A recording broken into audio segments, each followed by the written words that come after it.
Good evening, everyone. I'm so glad to be part of this ongoing Afire International Conference. No doubt, Afire means Association of Freelance Interdenominational Evangelists and Revivalists and Evangelists. And my name is Pastor Femi, Oye-Oluwafemi. And while acknowledging others that have spoken before me concerning this conference team of Bivocational Ministry, that is talking about the concept of the part-time and full-time ministry. I am going to be glad to add my own perspectives to the discussion this evening. However, I want to contextualize my own discussion to the Nigerian situation. Hence, I will be adjusting the theme to something like bivocational ministry in contemporary Nigeria. Bivocational ministry in contemporary Nigeria. And I'll be looking at the general concepts of bivocational ministry and the Nigerian, socio-economic landscape. And then I'll be looking at the necessity for bivocational ministry. Now look at the merits, the demerits, and the challenges. And then I'll conclude by trying to strike a biblical balance. So that's the way I intend to go this evening. I also, before I start off, I want to, sincerely appreciate the organizers of this program, especially my friend, who is the servant of Afire, that is Pastor or Prophet Shola Adedeji Fesojaye. He's actually been my friend and an academic companion for so many years. I want to appreciate him for the success of this program and for all that he's doing in the body of Christ. And all his assistants and people who are working with him on the Afire platform. I want to say, may God bless you all. And I thank you for this great opportunity to hear my own view also on the issue under consideration. So let's go straight into the business. I said I will be speaking on bivocational ministry in contemporary Nigeria. That is, by a way, contextualizing the discussion to the Nigerian situation, the Nigerian socio-economic situation. So you will all know that the landscape of Christian ministry in Nigeria is undergoing a significant transformation, especially within developing nations like Nigeria. In contemporary Nigeria, the economic pressures facing pastors and their families have brought the conversation on bivocational ministry to the forefront. The socio-economic challenges confronting not only ministers but everybody is actually one of the reasons that this kind of a topic should actually be a conference discussion, especially at this time. With the rising inflation, unstable income streams, and the increasing financial needs of pastoral households, many pastors can no longer rely solely on church stipends. Of course, when you look throughout Nigeria, I doubt if we'll find so many pastors who earn up to 100,000 per month. And 100,000 per month is even a far cry from whatever household needs for a month. So this is becoming a reality. And so this bivocational model, where pastors actually combine formal ministry with secular employment has therefore resurfaced as both a practical and biblical approach to sustaining a ministry. So this paper, my discussion will examine the need, the merits, the demerits, and ministerial challenges of bivocational engagement for pastors in Nigeria, and will equally eventually propose a biblical and practical balance that upholds ministerial integrity while addressing economic realities. Now first, let's look at what is our understanding of bivocational ministry.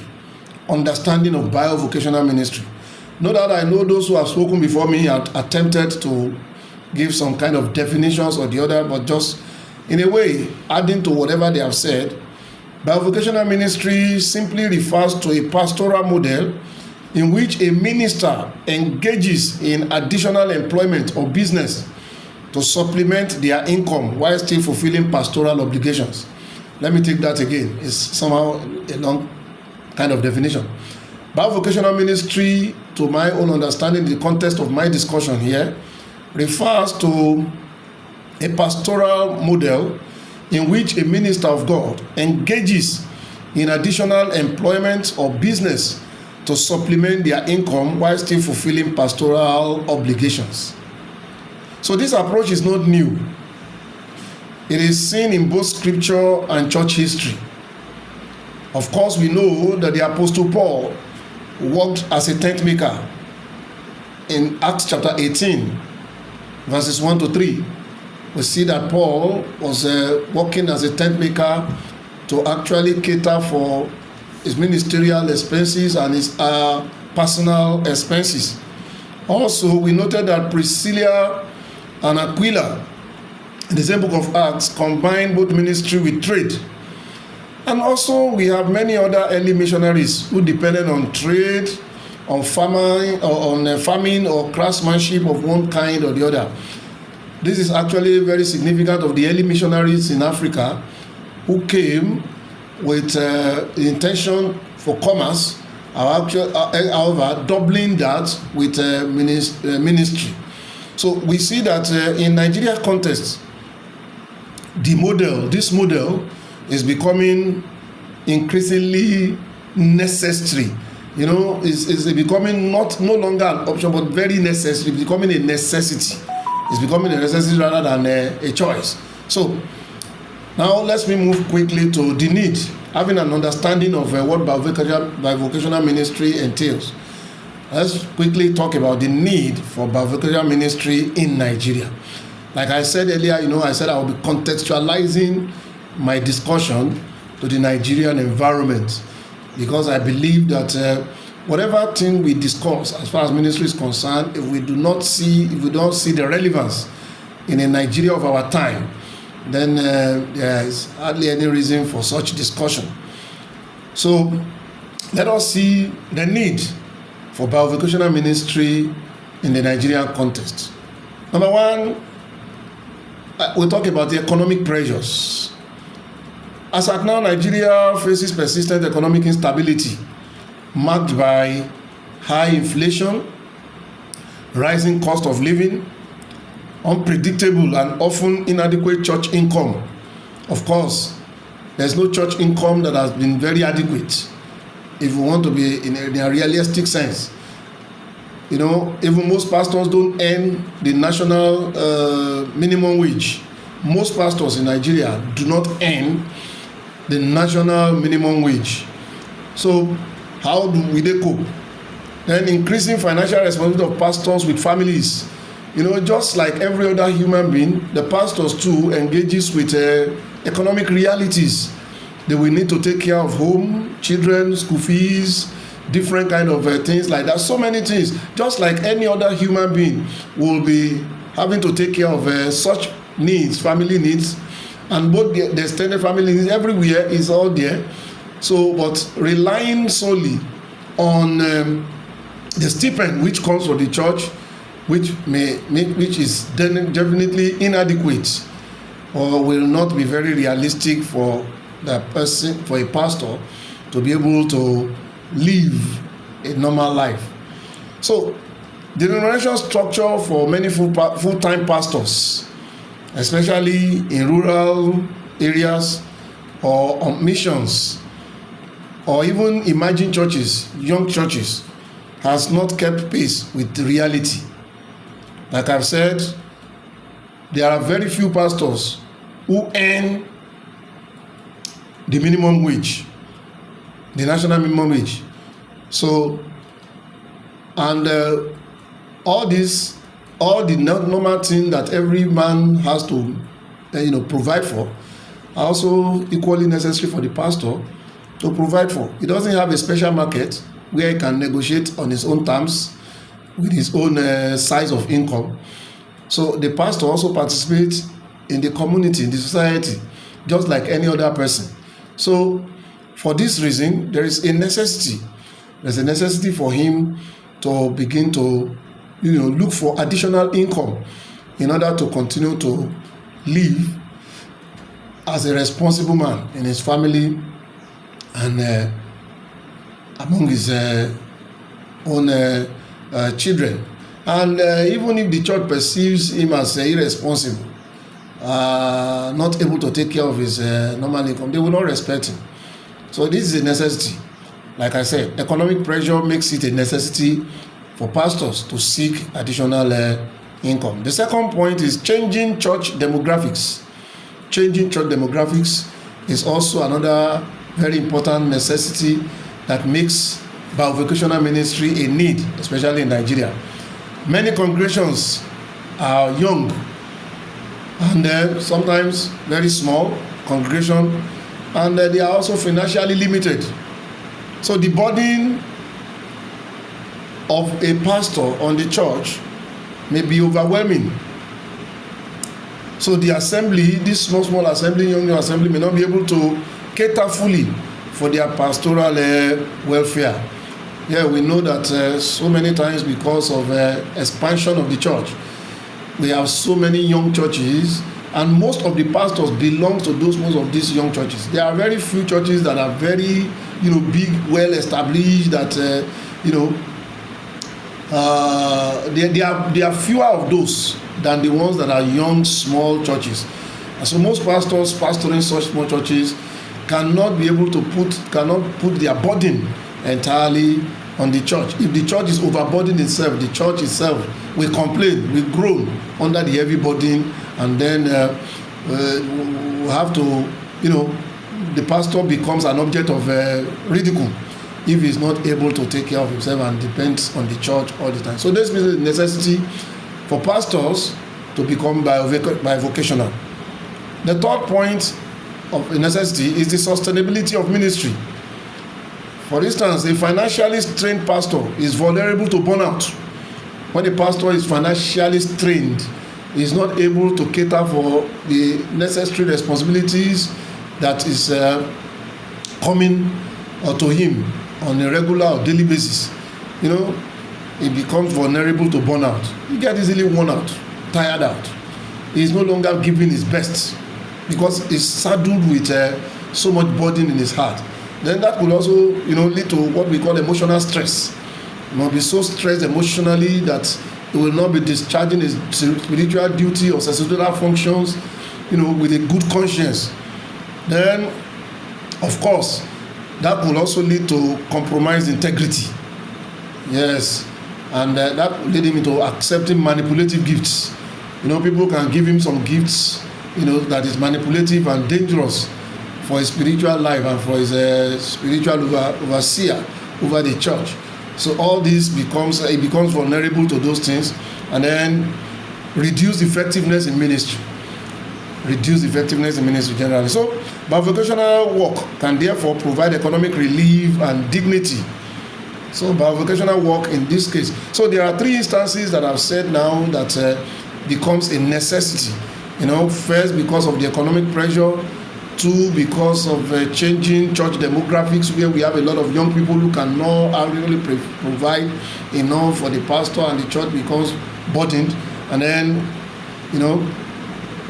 sustainability of the ministry itself, because of burnout, stress, and being vulnerable to manipulative gifts, and he himself being vulnerable to sometimes making do with church money unauthorized, illegitimately. So all these are issues that makes it a necessity for pastors to seek, bivocational employment, to seek something on the other side. So let's look at some of the merits. Let's talk about the merits of bivocational ministry. 1, it brings financial stability and reduced pressure. Financial stability and reduced pressure. A secondary income, for instance, reduces financial anxiety and helps the pastor focus on ministry without desperation or manipulation. So it reduces his financial stress. So there's a merit in bivocational ministry, especially in the context of Nigeria. I keep saying in the context of Nigeria because we just need to be realistic in our discussion. The context in which pastors are operating in Nigeria is in fact, somebody who is working 2 full-time jobs sometimes may not even be able to make ends meet, not to talk of somebody who is also saddled with pastoral responsibility and is not getting his time doing some other things. Okay, so a secondary income helps to reduce unnecessary financial pressure, helping the pastor to focus on ministry. Then 2, another great merit of bivocational ministry is the great community integration. For instance, pastors who work in secular environments interact with unbelievers, and through that interaction, the workspace may also be opportunities for evangelism. And of course, that also helps them to understand societal struggles better. So, and that will impact directly on their message and the applications of their message, and bringing it to the relevance of the people. And like I said, the workplace can also be used as a form of platform for evangelism and mentoring. So I remember when I was working with Olabisi Onabanjo University that that platform provided me with an opportunity to really reach out to a number of female students who have been molested by their parents or by their mentors or whichever way. So I came to be privy to all those information, and I was able to help a lot of them and guide them out of such difficult terrain. So it can offer a good place for evangelism and mentoring. Okay, then another very, very merit of bivocational ministry is that it enhances skill set. Secular employment improves your leadership skills. I know that there was a time I was trying to apply for a position at a university in Abeokuta. What's the name of this university? In Abeokuta here. This one of these private university here. I was trying to apply for the post of the registrar there then. And I remember that I had to go and take a specialized course in administration and leadership at ASCON, Administrative Staff College of Nigeria, ASCON at Topo in Badagry. So I had to do that. So that's an enhanced skill. So it brings enhanced leadership skills, getting engaged in secular employment, and it also helps to improve communication. It helps leadership communication and administrative efficiency, and of course entrepreneurial thinking. It can really enhance that. So getting a job on the side with pastoral ministry can actually, so these competencies will often translate to stronger church leadership. My going to that course now has helped me in managing churches and doing a lot of wonderful things in every church that I've been, privileged to pastor. So these are some of the advantages and benefits of bivocational ministry. Of course, moving further is still, another advantage is integrity and authenticity. Bivocal pastors often model hard work and accountability, thereby reducing stereotypes about lazy pastors and overdependence on the church. So that's also another good, very important advantage of bivocational ministry. It makes you less dependent on the church.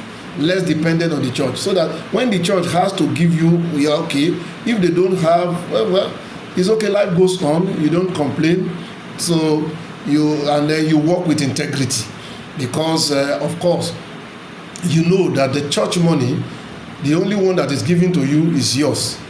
So because you have something else doing in support of bivocational ministry.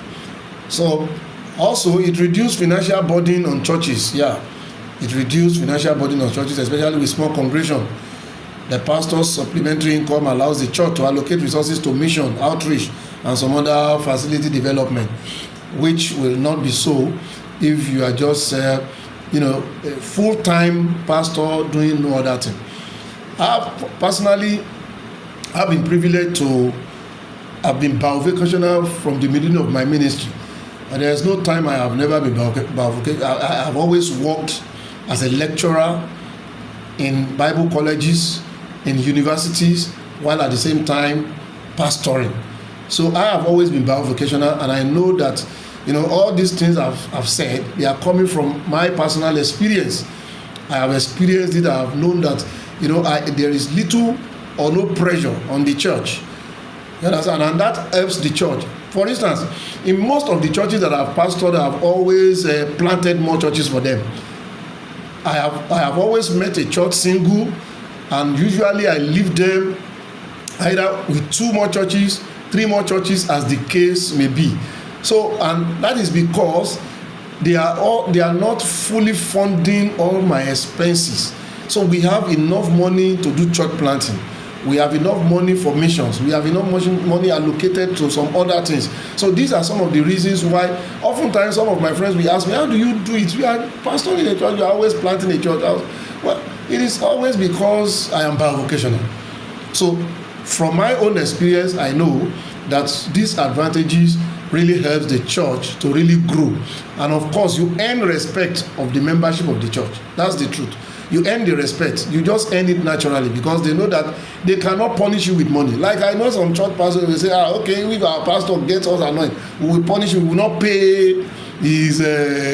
So all the churches I've pastored know that they cannot tell me that they won't pay me, and it will make me feel anyhow. No, it doesn't. So and there has actually been no cause for that, really.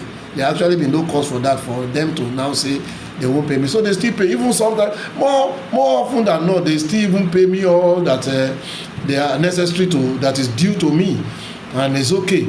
But it's because that they see that this person is not actually dependent on the church money. So this is a great advantage to pastors. So having said all that, we cannot say bivocational ministry has no disadvantages.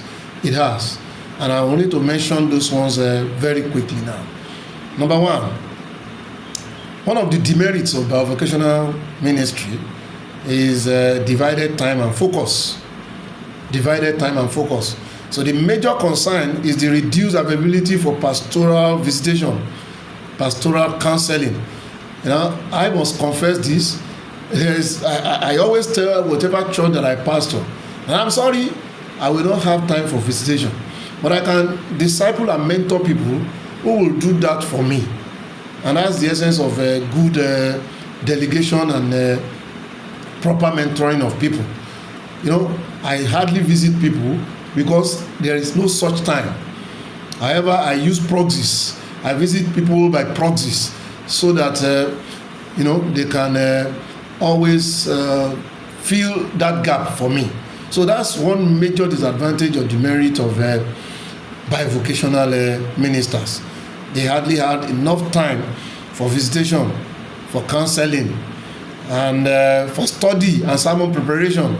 So oftentimes there is no enough time to do your study and preparation very well, and in fact, little time left to attend to even church emergencies. There are always emergencies in the church, which bivocational ministers may not be able to adequately attend to. So all these I remember there was a time when I was working with Olabisi Onabanjo University. I was lecturing there, and I now saw that my lecturing period was really encroaching into my other ministerial assignments, and it was becoming something of great concern to me. At the time, I could no longer cope, so I had to just resign. So I had to leave that. I left because my primary assignment is actually the ministry.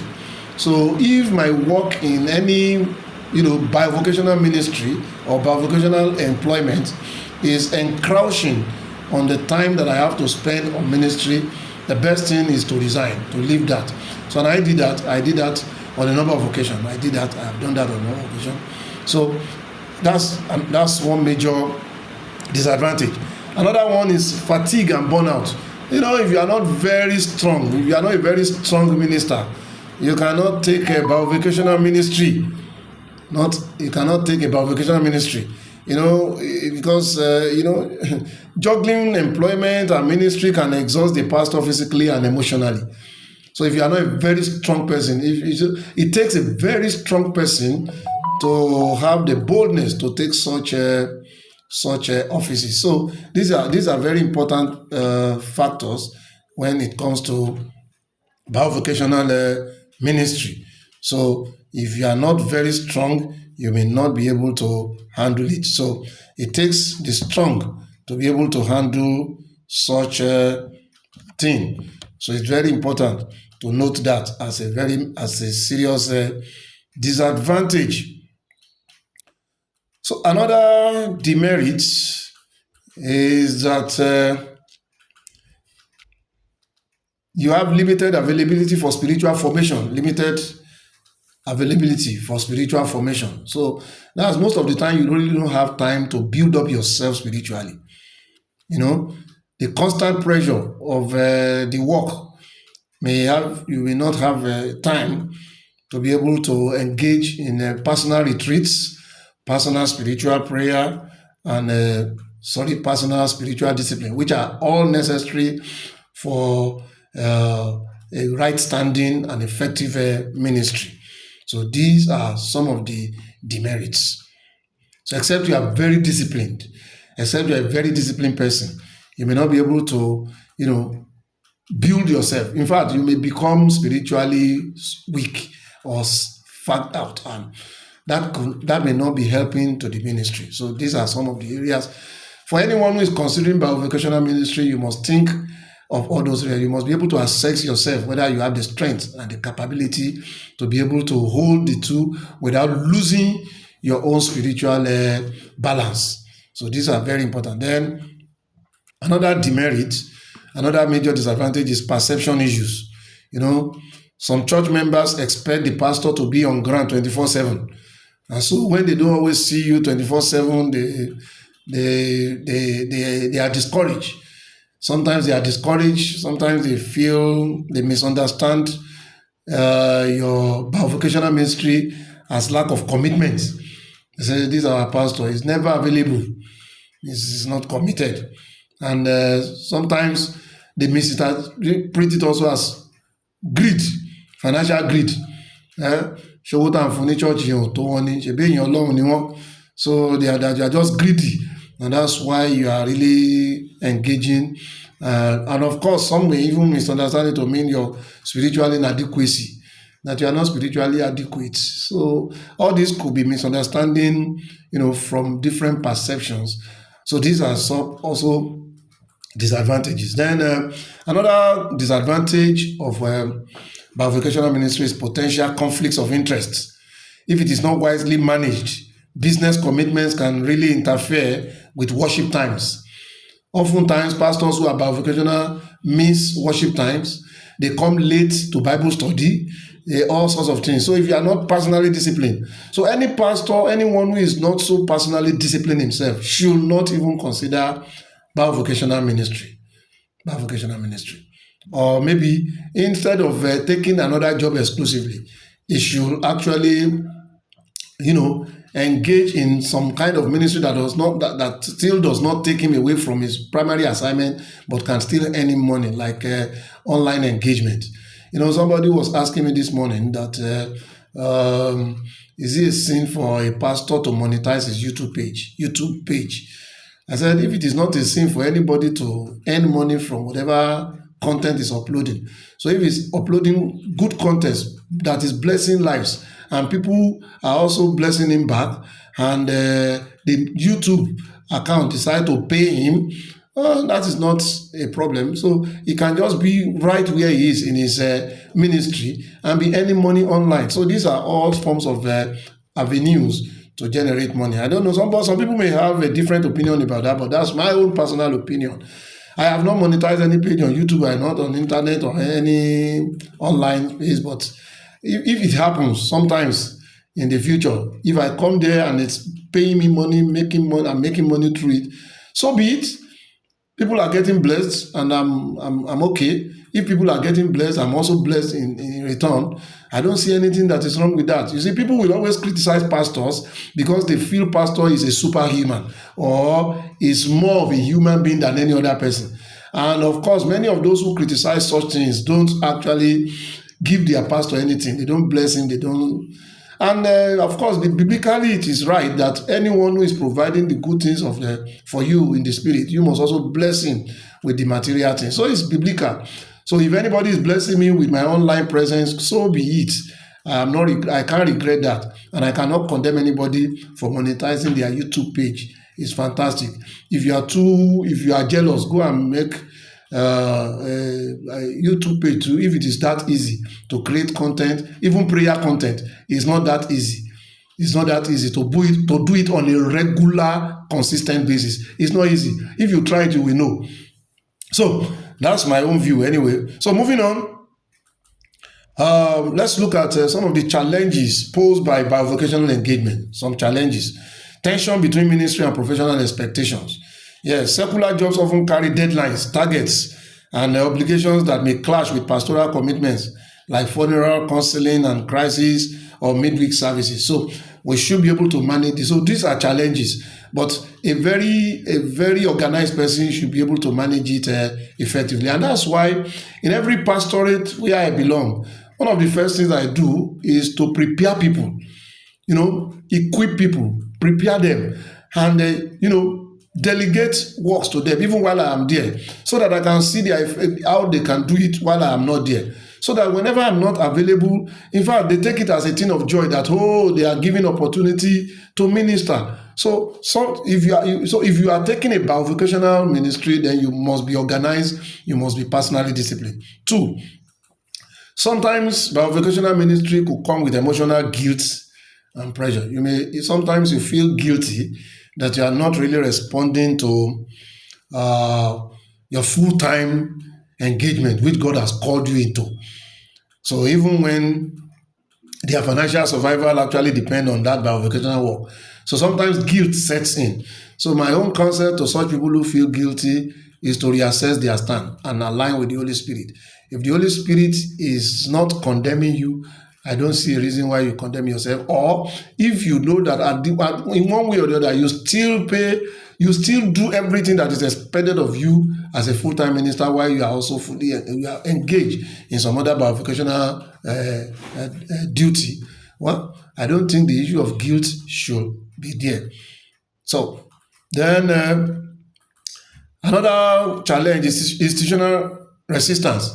Yes, certain denominations still stigmatize bivocational pastors, insisting that true shepherd must depend solely on the church for income.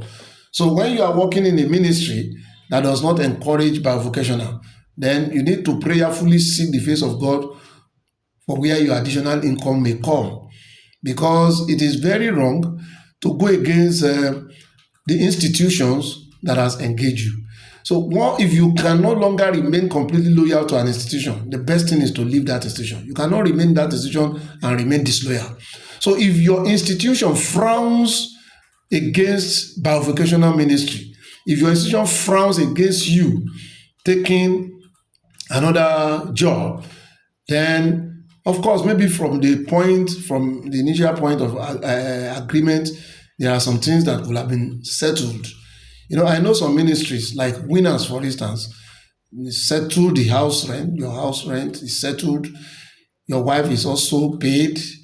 Some of your domestic expenses are taken care of by the church. The salary may not be much, but the truth is that you have nothing, you have so much less also to do with the salary. I know that in some cases they even take care of some of their children education. So Christ Apostolic Church, our own church too, is doing its best. At least I know that for every pastor there must be accommodation. That's the first thing. In fact, they will tell you before you are applying for a pastor, do you have a place of accommodation of the pastor? And accommodation expenses in Lagos or in every other part of the nation is huge now. And so if a ministry takes care of that, of course, and if they insist that you cannot do any other work, well, you need to prayerfully just seek the face of God and know what you can really do as a minister to be able to earn additional income, because you cannot take any other job officially, but you can use your ministry position as a member of a church, like I said the other time, to create an online presence and pray for people. And when you are praying for people, people are saying amen, and a lot of people could remember you and send stipends to you in addition. So this is still part of your ministry. You are still, although that is not entirely bivocational, but it is also earning you additional income. So when you are working with an institution that actually restricts bivocational ministry, you have to be loyal to that institution. You cannot be disloyal to your institution and still claim to be a good minister of the gospel. So you have to respect the institution, and you have to prayerfully look unto God. But if you know that the pressure, financial pressure is much, and the institution is not really doing much, well, you can prayerfully seek the face of God and know His direction for you. So it's very important. You cannot just take leave. Pastoral ministry is not a ministry that you can just resign or quit like any other job. Like I told you the other time, I quit my bivocational job at Oye-Oluwafemi University when I saw it was encroaching on my pastoral ministry. But at no time had I quitted my pastoral ministry, because that's the core. That's the core. So we have to continue to do that, and you cannot quit. You cannot even go on strike. You can't go on strike. So these are some of the challenges, and then we need to navigate it prayerfully and spiritually with wisdom. Okay. Another challenge is family strain. Balancing work, ministry, your additional work, and family. That can be overwhelming. And oftentimes, even the reason for which you are doing it becomes your greatest problem. The family for whom you are trying to take a bivocational job becomes the problem, who you always say you are not always available for them. So you see that could become a very great strain in the family. So one needs to, prayerfully and with wisdom and good counsel and good relationship, try to make family members to understand that you need to do this additional work because for them, for their sake too.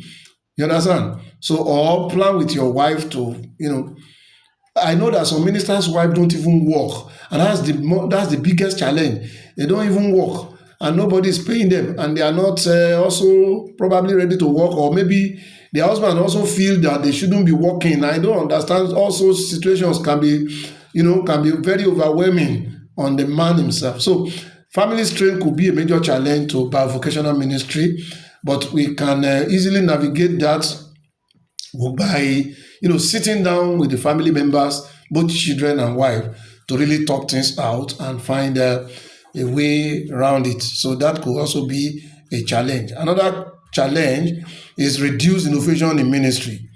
Less available time may hinder planning and implementation of creative initiatives such as discipleship programs, youth engagement, and community outreach. Because of the lesser time, it may make you not to be innovative for the ministry. Because all the time you are thinking of how you will improve your other job, and how your boss there may not see you as lazy or whatever. So how you can earn yourself more prestige and honor there, and you are neglecting innovations that can promote ministry and can bring overall efficiency. So this can also be a great challenge, which anyone who is taking a bivocational ministry must seriously, you know, deal with. Yeah, you must be ready, not to be at a loss at both ends.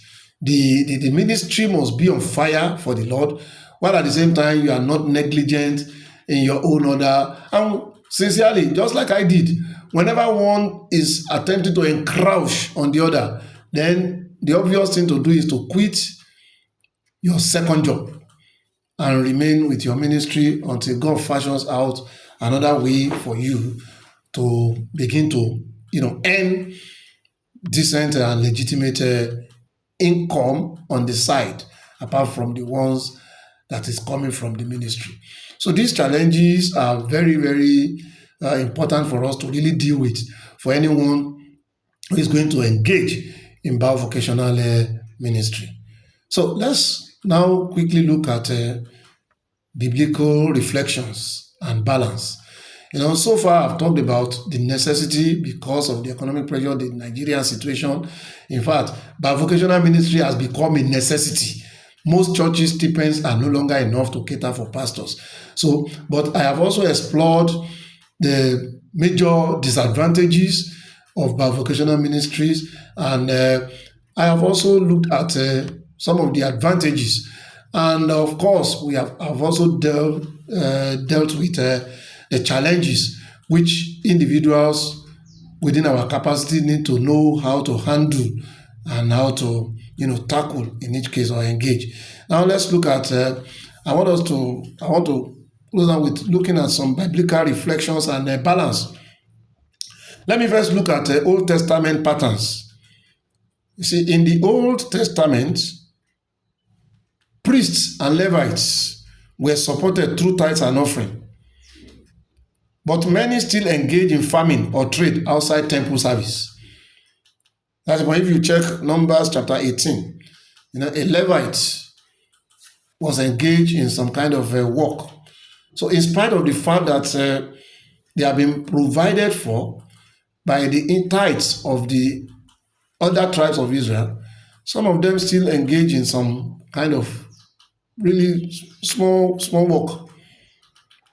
Then, when you look at Jesus and his disciples, we see that several of Jesus' disciples, like Peter, Andrew, John, were fishermen. Matthew was a tax officer. So their vocational skill equipped them for ministry.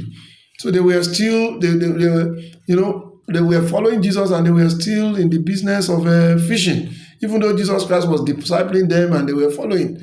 So until the time probably where they were overwhelmed with the work of the ministry, that probably they could no longer do their real regular business. But we saw that all of them were initially bivocational. And then, of course, we also saw Paul as the tent maker. You see, we see scriptures like Acts chapter 18, verses 1 to 3, 1 Thessalonians 2, 9, 2 Thessalonians chapter 3, verses 7 to 10. In all these places, Paul was very proud of his business as a tent maker in such a way that reduces burden from the church and that is also supporting his ministry. So bivocational ministers could also have a lot of income to support ministry expansion. So, and this is also modeled by Paul. So he modeled bivocational ministry by avoiding burdening the church. He demonstrated work ethics, to the Thessalonians. Say, what you saw, I showed you an example how I work with my hands. So bivocational ministers actually can demonstrate work ethics to, congregants who are lazy and who are not, disposed to work.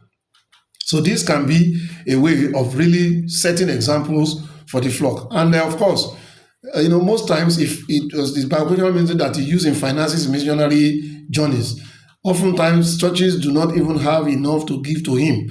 So, and he has to finance himself by taking this tent-making job aside. And of course, most of the time he was proud of that. He maintained it. And he said, well, I am entitled to receiving from you, but I will not allow you to deprive me of that, that I am working with my hand and I can maintain my business. So he earned respect as a bivocational minister, a lot of respect. And I told you in the earlier part of this message that that also happened to me on a series of occasions.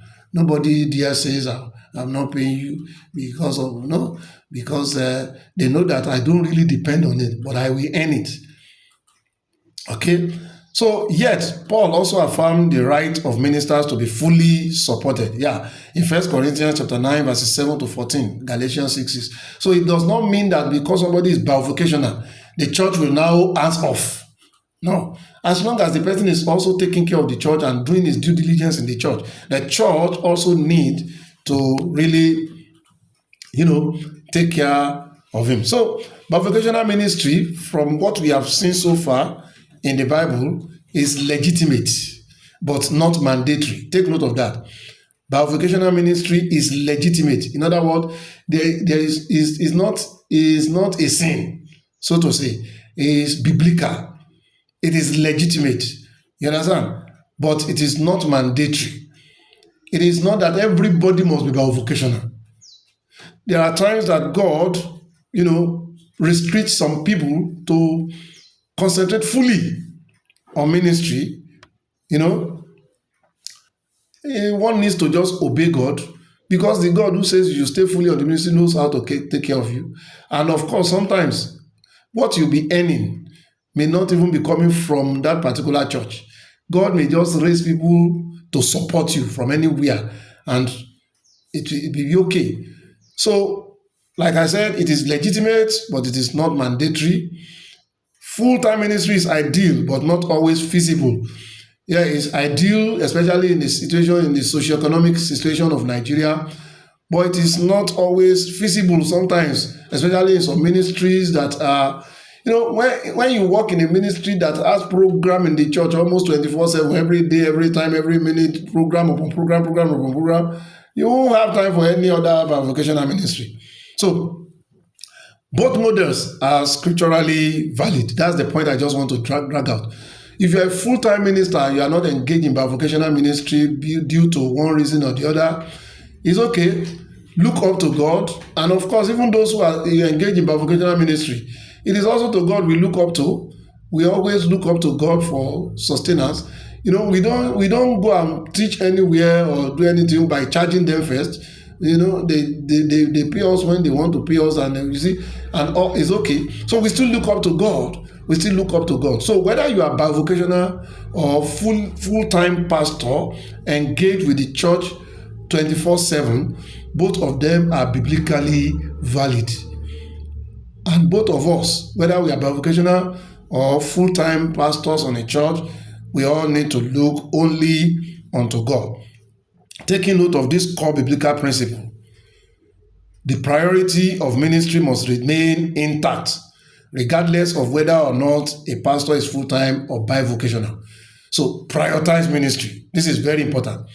We must always prioritize it. Do not allow the benefits of the job to now take away completely your ministry priority. So the priority must be the ministry. So this work is honorable.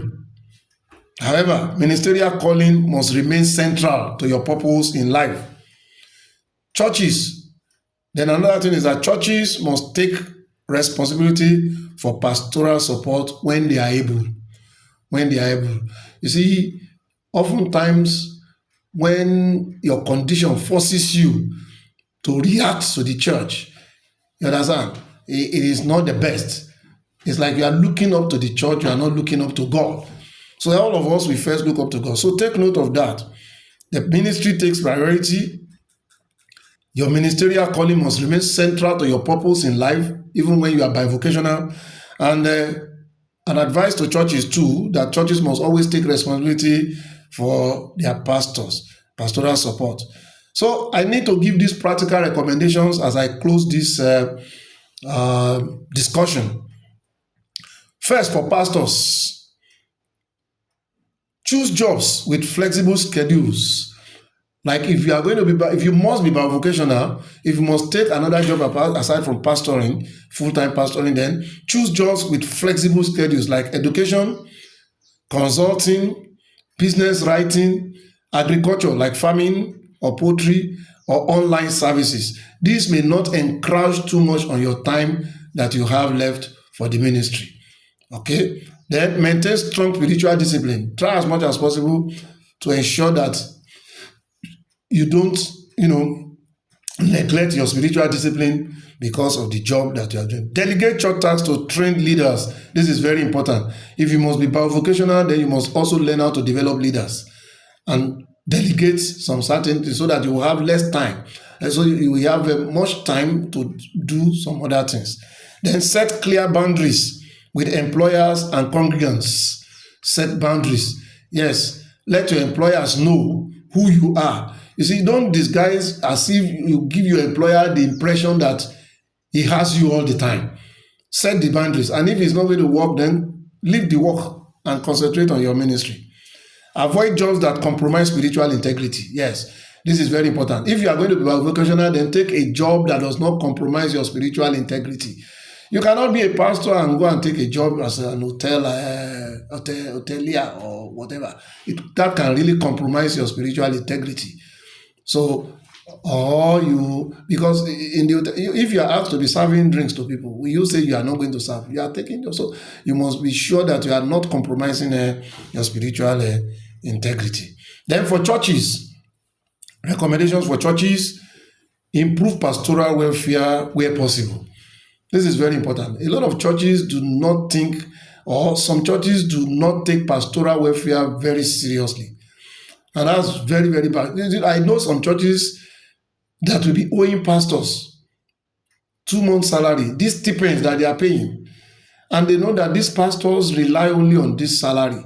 Some of them are not full-time. Some of them are full-time. They are not having any other bivocational ministry. So the church must improve pastoral welfare. 2, the church must encourage shared leadership to reduce pressure on the pastor. Yeah, don't just leave the pastor to be the all-in-all to do it all. Shared responsibility. Take care of the tables while the pastor concentrate more on the word of God, just like what is done in Acts chapter 6. You take care of the tables. Tables does all the administrative work. So if it is the pastor who will go and buy the plant, is the one who will go and find carpenter, is the one who... I know some churches that is what obtains. No. That's why we have elders, we have leaders. So other people should, so there must be shared responsibility so that the pastor will not be too strained or too burdened with all the works of the church. Recognize, and churches, you also recognize and support bivocational realities. Yeah, of course, this is a call to some churches who are restraining their ministers from bivocational and knowing that they are not even paying them well. So there is nothing wrong in allowing your pastor to take some bivocational ministry work to at least augment whatever stipend that you are giving him. Then, churches also should develop clear policies on pastoral workload, leave, and expectations. So many churches don't allow their pastors to go on leave. They don't pay them for leave, and all these things, they are not too good for pastors. So churches should develop clear policies on the pastor's workload. The pastor's workload, then his leave, he's entitled to his leave. There must be a time of rest. The sabbatical principle still operates. There must be a time where one will leave work and take time to really take some rest, take some time off the work. The church will not die if the pastor is not there for just 1 month. The church will keep, the presence of God is there and the church will survive. So it is not the pastor who makes the church to survive. So the church is a body. So the pastor can take leave. And then, of course, the expectations from a pastor should be considered on human terms, not as if the pastor is a superhuman. Okay, so having said all this, I'd like to conclude by saying bivocational ministry is not a deviation from God's design, but a viable model within the realities of contemporary Nigeria. While it poses challenges to ministerial focus, it also offers numerous advantages that strengthen both the pastor and the congregation, as I have mentioned earlier.